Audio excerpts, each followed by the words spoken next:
Salut à tous, aujourd'hui on se retrouve pour une petite FAQ comme d'habitude. Bon, ça faisait longtemps là que j'en avais pas fait, donc je vous avais demandé de laisser des questions la semaine dernière, donc j'ai été en prendre. Après il n'y en avait pas suffisamment, donc j'ai été aussi voir un petit peu sous les vidéos de cette semaine. Donc comme d'habitude je suis accompagné de Bisbis qui va me poser les questions et je vais répondre, et puis bien sûr aussi il va donner son point de vue. C'est parti.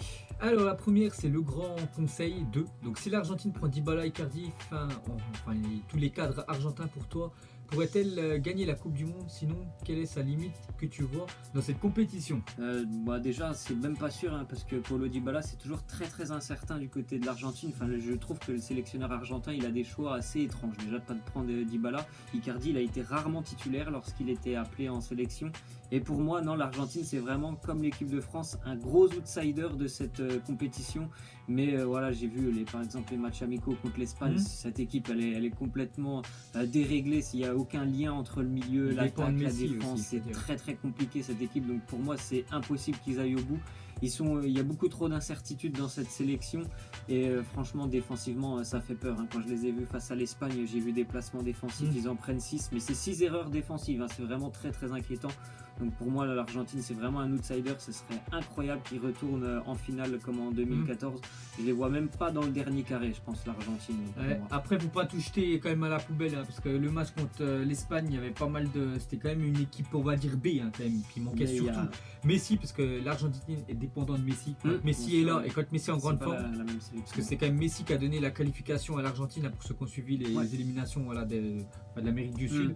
Donc quand il est pas là, c'est vraiment la catastrophe. On a bien vu en Espagne, et contre l'Espagne, c'est vrai qu'ils en ont pris beaucoup, ils ont encaissé beaucoup de buts, mais faut pas oublier quand même que l'Espagne a l'équipe type, mais l'Argentine avait pas mal de joueurs, on va dire, normalement qui seront pas là, qui joueront pas la Coupe du Monde. C'était quand même pas l'équipe type, mais c'est vrai que l'Argentine... Au-delà de ça, même ce qu'ils ont fait pendant les qualifications en Amérique du Sud, c'était quand même très inquiétant. Il y a eu de nombreux matchs où ils n'ont pas été capables de marquer, alors qu'ils ont certainement l'une des meilleures attaques du monde. Donc pour moi l'Argentine c'est vraiment un outsider, mais pas plus. D'accord, la prochaine c'est une question de Axel. Est-ce qu'après les 3 buts encaissés face à la Juventus, le Real a du souci à se faire en défense? Non, je pense pas que le Real a du souci à se faire en défense. Je pense que ce match face à la Juventus, ils l'ont pas abordé de la bonne des manières psychologiquement. Je pense comme le Barça, ils se voyaient déjà qualifiés avant de jouer ce match. Et non, en face il y avait quand même la Juventus qui a cru jusqu'au bout, ça a failli passer.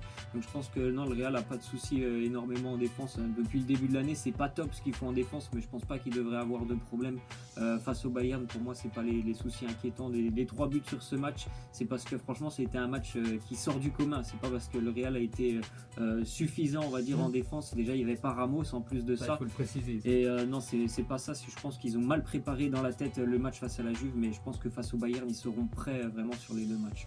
Ok, ensuite une question de Safa. Tu préfères que Dijon gagne 3 fois de suite l'Europa League, c'est la C3, ou que le PSG gagne la Ligue des Champions? Sincèrement, moi je préfère que Dijon gagne l'Europa League, que le PSG gagne la Ligue des Champions.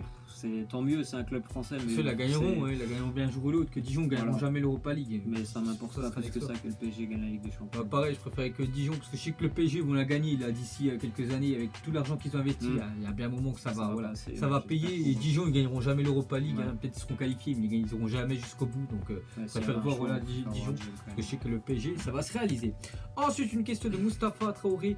FAQ, penses-tu que Liverpool va gagner la LDC? Donc il faut déjà préciser qu'après-demain c'est les matchs, c'est l'ouverture des demi-finales face à la Roma.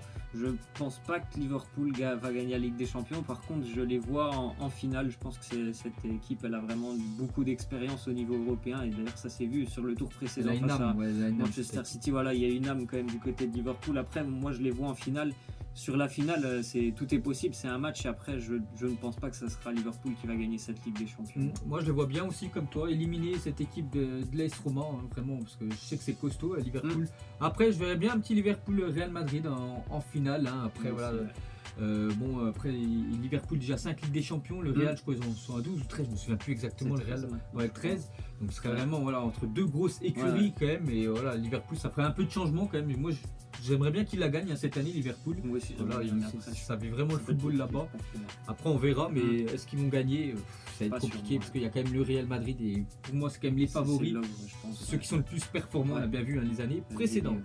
Ensuite, une question de Paulo Dybala. Penses-tu que Messi a encore une chance de gagner le Ballon d'Or? Ah non, pour cette année, je pense que Messi il peut oublier parce que déjà il y a cette élimination en Ligue des Champions qui coûte cher parce que c'est quand même juste simplement les quarts de finale, ils sont déjà sortis avec le Barça et en plus il a été pas très bon, hein. Sur les 2 matchs il a même pas marqué une fois. Et comme je l'ai dit précédemment par rapport à l'Argentine, vu que moi je vois pas du tout l'Argentine aller au bout lors de la Coupe du Monde, je pense que pour Messi ça sera pas pour cette année le Ballon d'Or. Donc c'est assez décevant parce que peut-être que Ronaldo maintenant va lui repasser devant. Après s'il faut que Ronaldo fasse une bonne Coupe du Monde avec le Portugal. Mais non, pour cette année je pense que ça peut être très très compliqué pour Messi. Ouais. La seule chance c'est qu'il fasse qu'il gagne la Coupe du Monde. Ouais, qu'il la gagne. Je pense qu'il faut la gagner absolument parce que même si ça arrête en quart ou en demi et tout, ça suffira pas parce que voilà, on a parlé aussi de la Ligue des Champions, mais il faut pas oublier que la Coupe du Monde pour le Ballon d'Or, je pense que ça sera au moins 80% qui sera décerné par rapport à la Coupe du Monde et 20% pour la Ligue des Champions. C'est quand même les 2 grosses compétitions. Après on sait jamais s'il la gagne la Coupe du Monde. Bien sûr, parce que je pense que c'est le seul trophée on va dire qui lui manque. Lui il n'a jamais vraiment gagné avec sa sélection, donc ça serait lui. Mais vu que je le vois pas gagner, je vois pas l'Argentine gagner. Je pense qu'il préfère gagner une Coupe du Monde qu'un 6e Ballon d'Or. Ensuite une question de Oshawat. Tu penses que le tirage OM RB Salzbourg est favorable sachant que le retour est en Autriche? Déjà le tirage pour moi je trouve que c'est le meilleur tirage, c'était de jouer Salzbourg parce que je pense que les 2 autres équipes, il faut mieux les affronter sur un match en finale. Après les 2 équipes elles se connaissent, après c'est sûr que c'est pas favorable de se déplacer au match retour pour l'Olympique de Marseille. Mais le point positif, je pense que pour l'OM, c'est que ces 2 équipes, elles se connaissent, elles se sont affrontées 2 fois pendant les phases de groupe, et qu'au début de l'année, certes, Marseille n'avait pas battu, je crois, Salzbourg sur les 2 matchs. Il y avait eu une défaite pour l'OM, mais c'était pas vraiment le même Olympique de Marseille au début de l'année. C'était vraiment une équipe qui était en train de se construire. Là, l'OM a beaucoup plus de certitude. Je pense vraiment qu'ils peuvent faire un très gros coup dès le match aller, l'Olympique de Marseille. Après, c'est sûr que le match retour, c'est pas favorable d'aller en Autriche parce que c'est quand même une équipe très surprenante, Salzbourg, qui marque beaucoup de buts.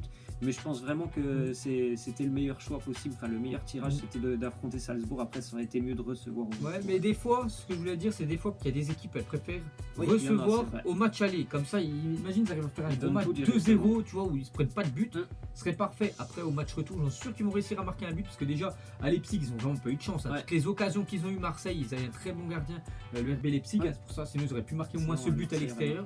Bien sûr que Marseille, avec le Vélodrome, je pense qu'il va être vraiment énorme. S'il faut un gros match comme ils ont fait face à Leipzig, qui mettent, je sais pas, 3 ou 4 buts, qu'ils en mettent le plus possible, même s'ils en prennent un. Je pense qu'au match retour, ils vont encore réussir à marquer parce que tous les matchs à Marseille arrivent à se procurer pas mal d'occasions. Après encaisse beaucoup de buts aussi. Mais même on regarde contre 3, même en Ligue 1, à chaque fois Marseille marque pas mal de buts. Bon, après contre Montpellier d'un coup ils n'avaient pas marqué, mais bon, ils arrivent à avoir pas mal d'occasions. Et j'en suis sûr là-bas en Autriche, même si ça va être compliqué, ils arriveront à en mettre peut-être 1 ou 2 au fond. Et voilà, ça sera ça qui fera la différence. Et j'espère qu'ils iront au bout, ce serait bien. Finale, voilà, parce qu'on les soutient, on soutient les clubs français, même si Marseille, c'est une équipe que je suis pas, on va dire en Ligue 1, mais en Europe, je les soutiens à fond. J'espère qu'ils vont aller au bout. Ce serait bien de revoir enfin une équipe française, parce que dans les autres championnats, ils se foutent un petit peu tous de notre gueule. D'avoir personne, tu vois. Donc ils nous critiquent un petit peu tous. Donc là, ce serait bien de voir enfin une équipe française remporter, on va dire, une Coupe d'Europe. Ensuite, une question de Vitali. Penses-tu que Valverde ne fait pas assez confiance à Dembélé? Il est toujours sur le banc en Ligue des Champions. Ne penses-tu pas qu'il devrait jouer plus souvent pour qu'il soit en confiance? J'ai l'impression qu'il se sent pas bien du côté de Barcelone. Je pense que tu as vraiment déjà répondu à ce que j'allais dire, tout simplement. Je pense qu'il a des problèmes de confiance, Dembélé. C'est certainement dû à Valverde qui lui fait pas assez confiance, comme tu l'as dit. Il est souvent remplaçant. Face à la Roma, il a été remplaçant. Il est rentré en toute fin de match au match retour. Et je pense en plus de ça que Valverde, il a déjà, en gros, à chaque fois qu'il fait la feuille de match, il a déjà coché le nom de Coutinho en tant que titulaire. Bien sûr, pour Dembélé, forcément, si Coutinho il est titulaire, c'est un peu compliqué d'être sur le terrain. Donc c'est assez dommage quand même pour Dembélé, parce que je pense que quand il est arrivé, il s'attendait pas à être sur le banc, il s'attendait certainement pas à ce que Coutinho lui prenne directement sa place, c'est qu'il n'ait presque pas de temps de jeu, parce qu'on lui laisse vraiment pas sa chance, je trouve. C'est ça que les supporters du Barça, ils voient une arrivée à plus de 150 millions d'euros, ils se disent il faut qu'il joue. Puis là, il fait banquette. Et là, imagine, ils leur vendent là. Ouais. Je pense qu'il leur a perdu au moins 30-40 millions. Là, ils leur vendent 100 millions parce qu'il est encore jeune. Mais voilà, ils auront perdu quand même pas mal d'argent sur ce coup-là. Ensuite, une question de Patou. Quelle sera la finale de Ligue des Champions cette année? On en a parlé tout à l'heure. Alors, moi, j'espère que ça sera Liverpool-Bayern, mais je pense que ça sera Liverpool-Real Madrid. Pareil, je pense que ça sera Liverpool-Real Madrid. Ensuite, une question de Maniatique. Penses-tu que le Bayern peut battre le Real Madrid et prendre sa revanche de l'année passée? Je pense que par rapport à l'année passée, où le match, je trouve que l'année passée, le Real était beaucoup plus fort que cette année. Mais pourtant, ça s'est pas vu sur les matchs, parce que finalement, le Real s'est qualifié dans les prolongations l'année dernière. Et je pense que cette année, le match, il est beaucoup plus indécis. Je trouve que ces deux équipes, franchement, qui se valent à peu près. Il n'y a pas une équipe qui me semble au-dessus de l'autre. Mais je pense que ça sera quand même le Real Madrid qui va se qualifier. Donc il n'y aura pas de revanche pour le Bayern. D'accord. La prochaine, c'est une question de Osaibi. Il te dit, penses-tu que Ben Arfa peut jouer 1 minute cette saison, l'équipe pour qu'il va? Non, il ne jouera pas, je pense. Parce qu'il l'a dit.